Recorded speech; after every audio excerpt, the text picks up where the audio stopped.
Graça e paz, meu irmão.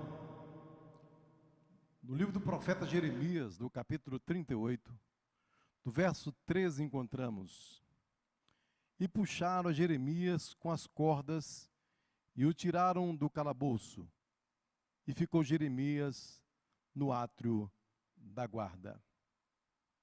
Um negro agente de vida. Racismo é uma pauta antiga que vem sendo reacendida sempre em momentos históricos. E recentemente nós tivemos então essa pauta com reflexos no mundo inteiro. Eu trago comigo aqui manifestações motivadas pelo assassinato de George Floyd por um policial branco chegam ao 12º dia neste sábado. Então eu tenho aqui comigo uma reportagem, falando justamente sobre esse momento histórico vivido no mundo. George Floyd, de 46 anos, morreu em 25 de maio em Minneapolis, assassinado por um policial branco que não se importou em ficar 9 minutos com o joelho em seu pescoço, apesar de gritos de várias pessoas alertando que ele o estava matando. O crime causou protestos contra o racismo e brutalidade policial que se espalharam pelo mundo. A pergunta para nós hoje é: como os metodistas vêm se posicionando ao longo da história frente a esta questão racial? Há um livro que fala sobre a vida do bispo Asbury, e nesse livro mostra que ele dormia no quarto de hotel enquanto os negros que o acompanhavam dormiam nos estábulos. Em 1924, o pastor Guaraci Silveira participou do Concílio Geral nos Estados Unidos. E ele relata que os negros e brancos ficaram hospedados em hotéis diferentes e que o racismo era uma ferida que precisava ser curada na sociedade norte-americana e também na igreja. Wesley e a escravidão. Na sua última carta que escreveu antes de morrer, em 24 de novembro de 1790, a carta foi escrita a William Wilberforce, figura fundamental na abolição do tráfico de escravos na Inglaterra em 1807. A escravidão, segundo Wesley, é uma vilania nojenta, um escândalo para a Inglaterra e para a humanidade. Fico chocado quando um homem, por ser negro, é enganado ou atacado por um branco e não pode se defender. Vá, em nome de Deus e no poder do seu Espírito Santo, para que a escravidão americana, a mais infame que já se viu sob o sol, seja banida para sempre. Atualmente, a Carta Pastoral contra o Racismo diz que racismo e preconceito são os pais do ódio, da mágoa, de genocídios, suicídios e males sem fim. O racismo é a ferramenta usada pelo maligno. Denunciar e combater o racismo e suas consequências são ações que fazem parte do espalhar a santidade bíblica sobre a nossa pátria. É nossa missão e chamado irrevogável, segundo a nossa carta. Todos nós somos metodistas, quer negros, brancos, amarelos, somos todos irmãos, somos cristãos, membros de um só corpo e corpo de Cristo. Mas, frente a esse posicionamento da Igreja Metodista ao longo da história, nós temos algumas perguntas importantes a serem feitas. O que eu tenho com isto? Como a igreja vem discutindo a questão do racismo? A questão do negro, da violência urbana, os seus efeitos na sociedade. Como a igreja tem se posicionado frente àqueles que estão perdendo a respiração, que estão sendo vitimados por um sistema excludente, injusto e tremendamente violento. É interessante que na história nós podemos romper ou manter processos de exclusão. E ao longo da história nós temos posicionamento e argumentos com diferentes visões.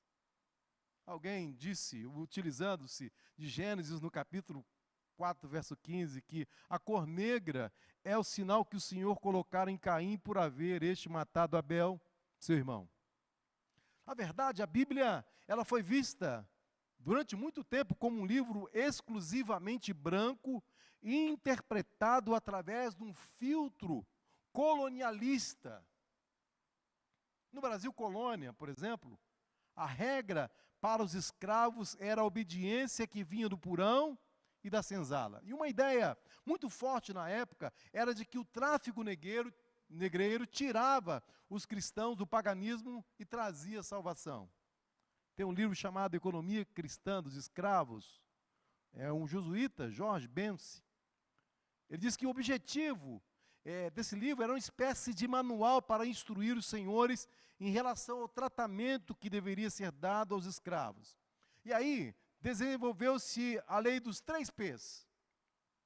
Pano para vestir, pão para comer, e aguentar o trabalho, e pau para andar na linha. Era essa a mensagem cristã, para não matar o escravo e não deixar o relento. Isso tudo para cuidar da principal mercadoria, o escravo. No texto, então, nós encontramos pau, pão e pano. O texto bíblico que nós lemos, e aí eu quero aproveitar esse capítulo todinho de Jeremias, capítulo 38. E nós vamos verificar que o profeta viveu essa realidade. Mas a pergunta é, quem era, na verdade, Jeremias? Conhecido também como o profeta chorão, que desenvolveu a maior parte da sua atividade em Jerusalém. E esse profeta, ele criticou profundamente a política dos reis. Estava sempre dando o recado de Deus. E o resultado é que ele foi lançado na cisterna. No capítulo 6, do versículo 6 do capítulo 38, nós encontramos: assim pegaram Jeremias e o jogaram na cisterna de Malquias, filho do rei, a qual ficava no pátio da guarda. Baixaram Jeremias por meio de cordas para dentro da cisterna.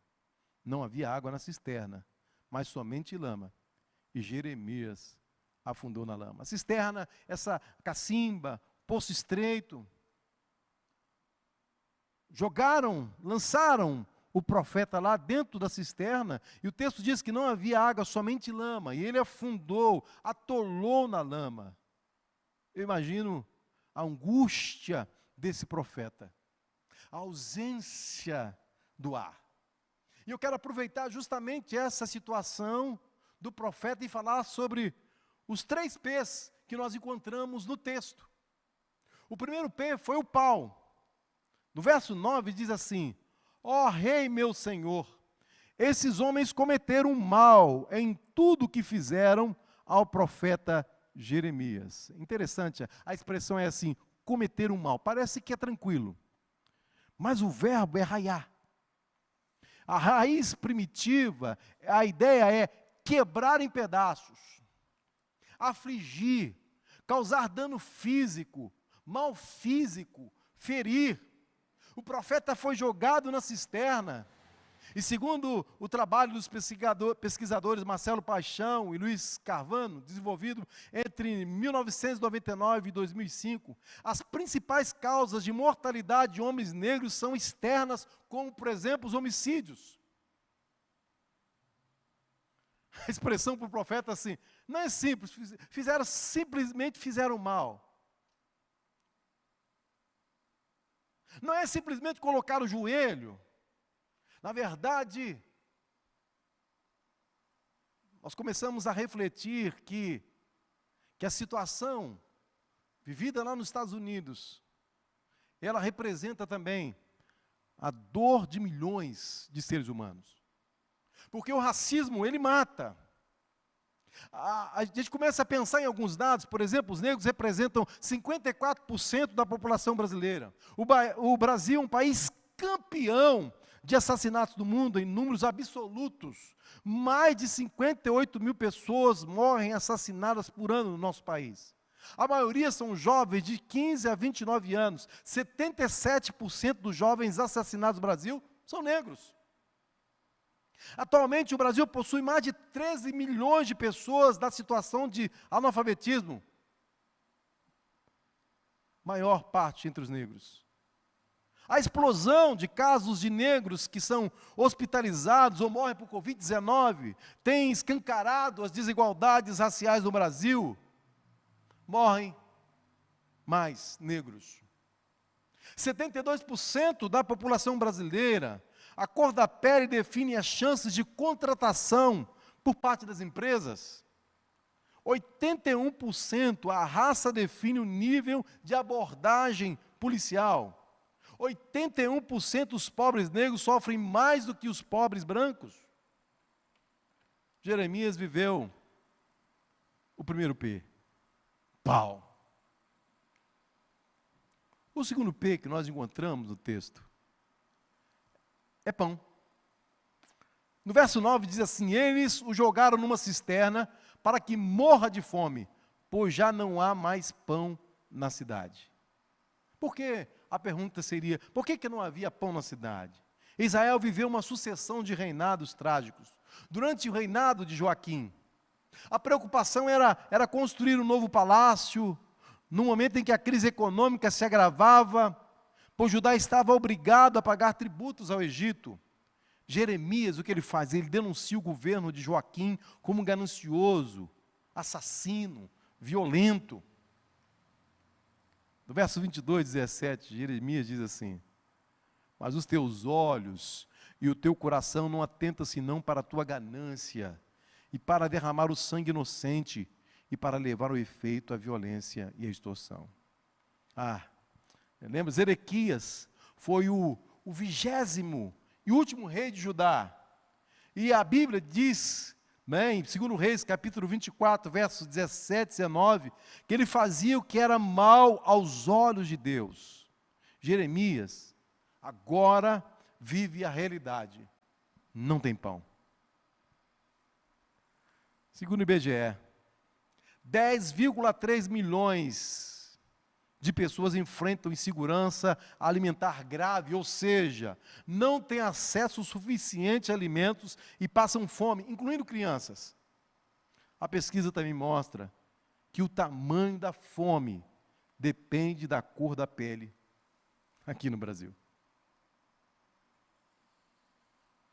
Terceiro P é pano.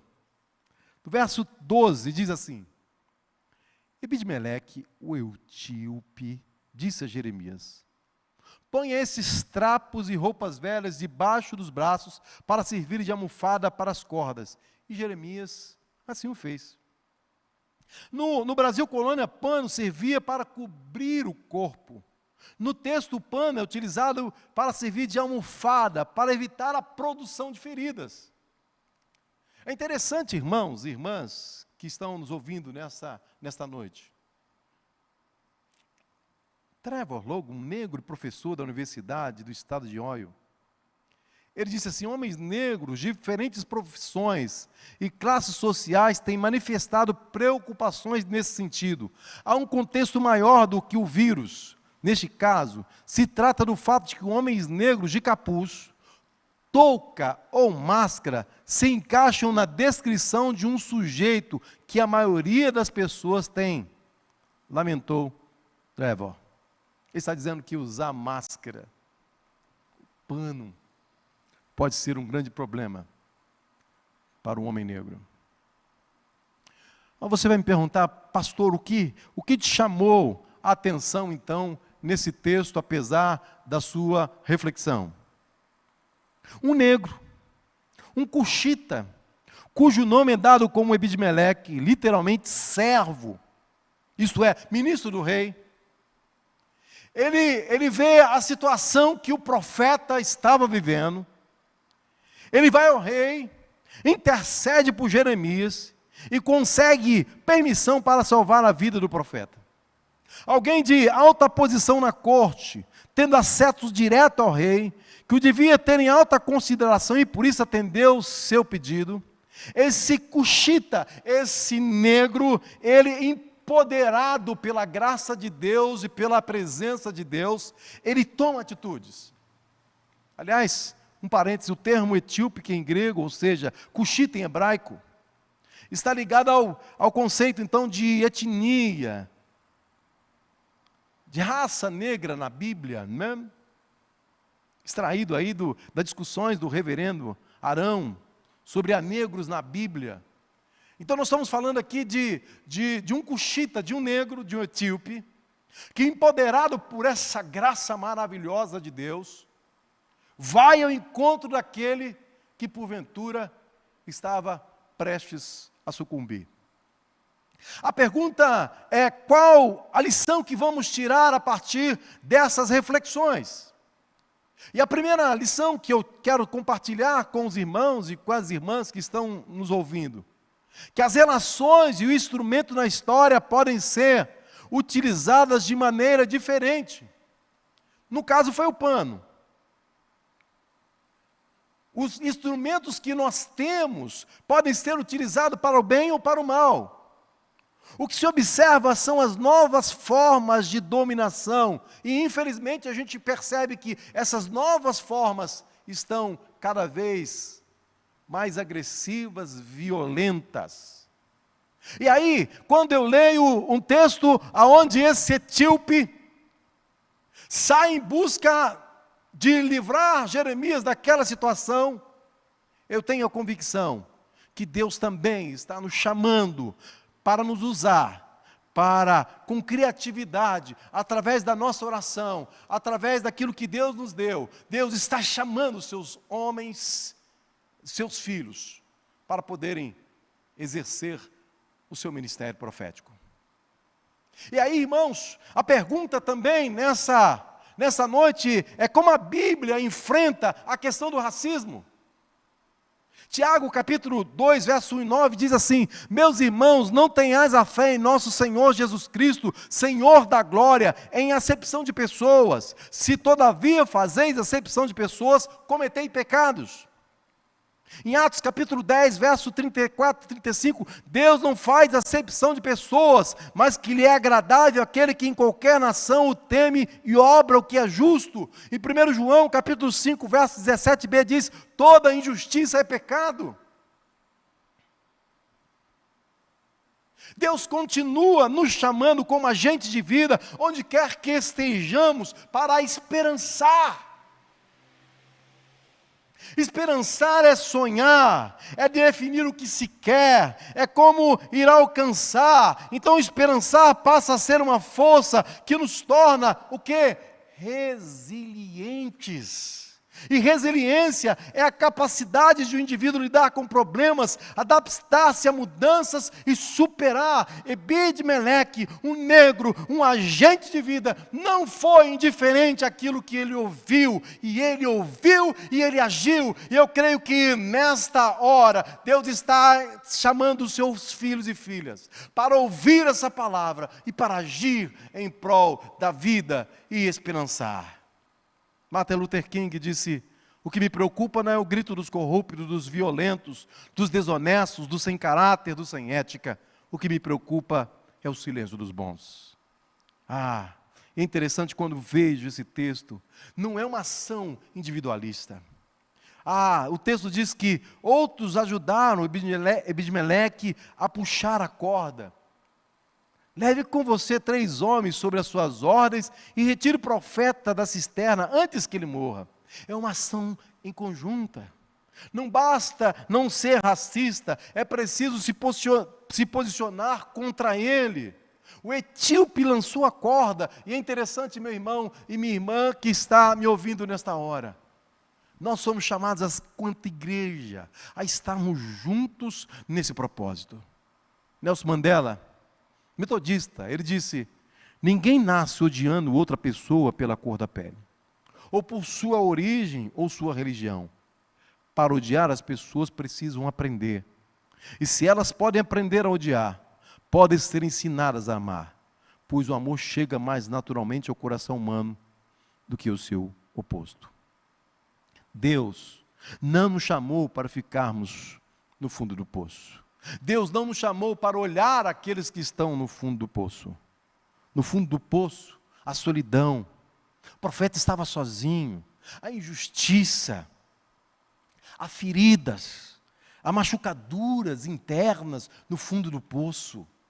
Ah, meu querido irmão, quantas pessoas estão vivendo esse processo de exclusão, de ferida, de impossibilidades. O fundo do poço é o lugar sem saída. Jeremias não ia conseguir sair dali sozinho e lutar estruturalmente, irmãos, contra esse racismo que está estruturado na nossa sociedade. Não pode ser um ato isolado de uma pessoa apenas. A igreja do Senhor precisa entender que essa é uma vocação que ela tem. Existe uma saída para aqueles que estão no fundo do poço. Quando eu estava fazendo essa reflexão, eu fiquei pensando como Deus nos surpreende com a sua misericórdia. Ele usa espaços, pessoas, reflexões. Mas Deus é tão amoroso e nos ensina de tal forma que Ele lança a sua corda. Jesus Cristo, Senhor da vida e Senhor da história. Estávamos perdidos, estávamos num poço, num beco sem saída. Deus providenciou a corda chamada Jesus Cristo, a corda da salvação. E Deus continua chamando o seu povo, chamando seus filhos para segurar essa corda chamada Cristo, para crermos na esperança, para lançarmos essa corda, para sermos instrumento de Deus. Deus nos chama para sermos homens comprometidos com o seu reino e com a sua justiça. Eu encerro a minha palavra, me lembrando que, no ato nos Estados Unidos, colocar um joelho no chão tornou-se uma forma de mostrar respeito pelos pedidos por justiça e pelo fim do racismo policial. Mas nesta hora eu quero te convidar para que você se ponha de joelhos diante do eterno Deus e peça a Ele força para que você seja instrumento de vida diante de tanta morte. Deus te abençoe e que a palavra do Senhor produza grandes mudanças na sua vida. Um forte abraço. Ajoelhe-se nesta hora e fale com Deus.